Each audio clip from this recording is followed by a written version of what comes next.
Well, it's a chilly morning in the northeast today. Yes, it is. And I have today with me Jill Bridges, who is from East Durham Running Club. I met Jill at an awards ceremony, and she and her club were one of the recipients, which was really exciting because she's from a fairly new club.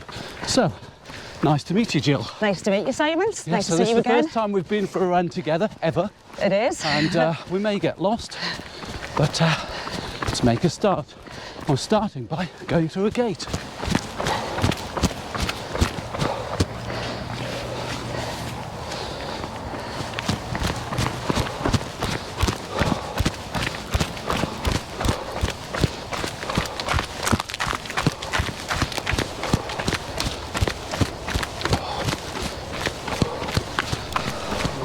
So Jill, can you tell me a little bit about yourself, about your running career, how you got started and how you've kept going?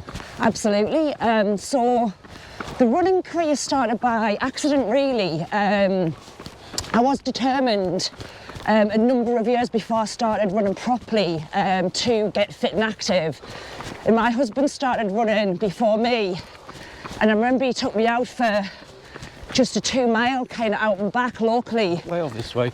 Go this way. We'll go this way, yep. And I felt a little bit sick on the first time.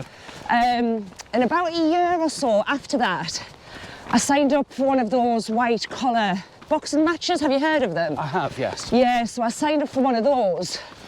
Wouldn't fancy it myself. Yeah, it is tough. It's a tough journey. And I did that. And when I started the boxing training, quite naturally with boxing you do get out running. So after the fight, whilst I kept the boxing fitness up, my preference then was the running. So then that continued and I never stopped, and that was 2016. Right. So you've developed as a runner, but what else has that led to? So over the years of running,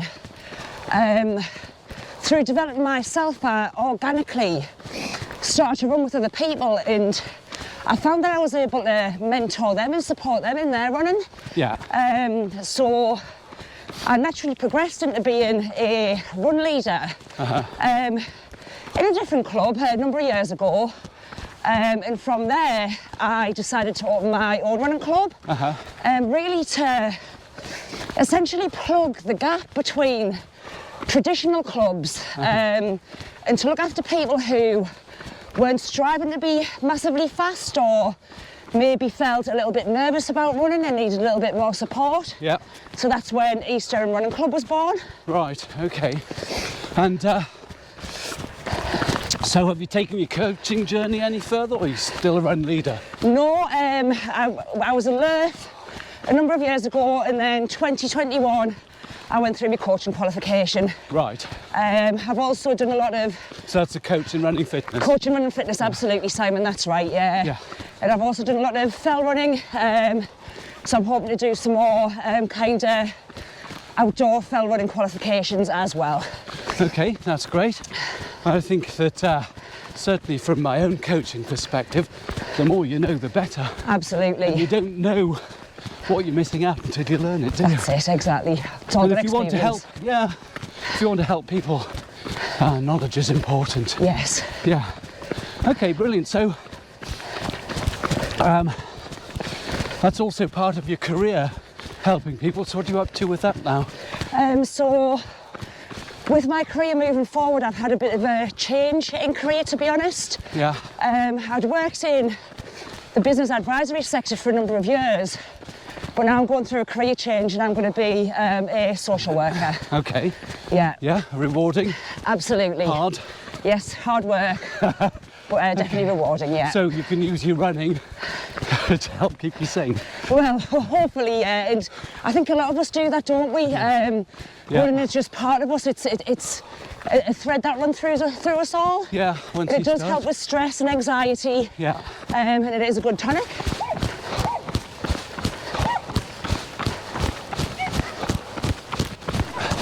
Okay, so I'd like to turn to East Durham Running Club next. Yeah. Now, how long has that been going?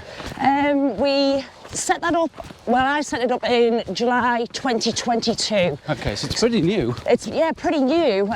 So coming up to 3 years come July, yeah. Yeah.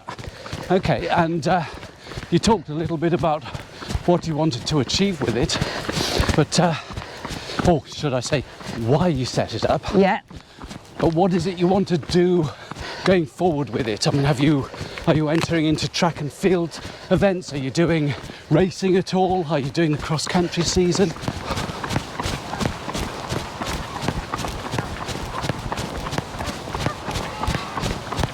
So yes, track and field, not so much. We have been involved in the Harrier League, which is great, getting out there and seeing the clubs in the region. Yeah. And how well they're doing. I'm just going to say, for those who don't know, the Harrier League, North East Harrier League, it's actually North Eastern Harrier League, is the cross-country league here in the North East.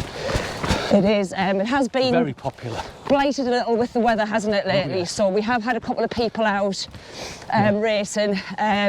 Hopefully a little bit bigger next year. Yeah. Unfortunately, I started the league last year with a little bit of a nasty injury about 3 minutes into my first debut race, so that was fun. Got to take it easy, don't you? You do, absolutely. And beyond that, we are about to roll out our junior division. Marvellous. In 2 weeks' time, which is super exciting. Yeah. And It takes a bit of work doing that, doesn't it? It does, yeah. With all the safeguarding and absolutely legal framework stuff that you've got to sort out. You do, yeah. We have gone through the training. We've got a number of what England Athletics call activators. Yeah. To look after the children. So we've had great fun going through the learning and development for that. And we've also got a walking group starting on Monday. Right. And we've also got a beginners group. Rather than doing the couch to 5k, I did take your lead and your advice, Simon, about the none to run. Yep. And we've renamed it. We're calling it Now to Summit. Okay, good. Which is a good bit of regional dialect. Yeah. But it also ties in with our brand. We have a kit supplier called Summit Crazy. Yeah.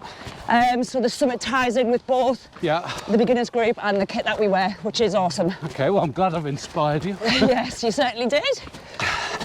Yeah, we had 13 out of 20 finish on them to run just before Christmas. Wow, that's brilliant, isn't it? Yeah, nice numbers.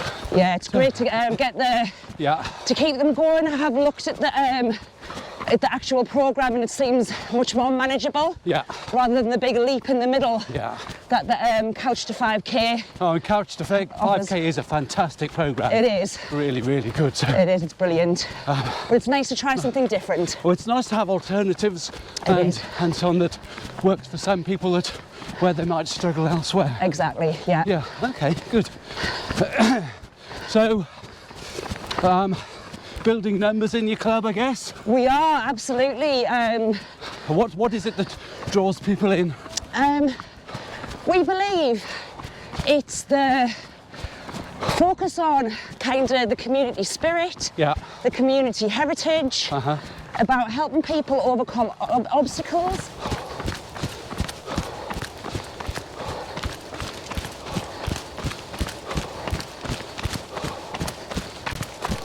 Okay, so we talked a little bit about the club, what your vision is for that. What about your own running? Have you got any ambitions, things you want to achieve? Yeah, I mean, to be honest, over the past few years, I've done big races. I've got into ultra-marathon running. Yeah. And I'm happy to say, and I'm kind of comfortable at saying I was maybe a little bit obsessed with it. Always chasing a PB or chasing more miles. Yeah. But I'm at peace with that now. Yeah. So this year I've booked in for one big race. I'm doing the Lakeland 50. Yeah. It's always a big one within the club. We love dot watching.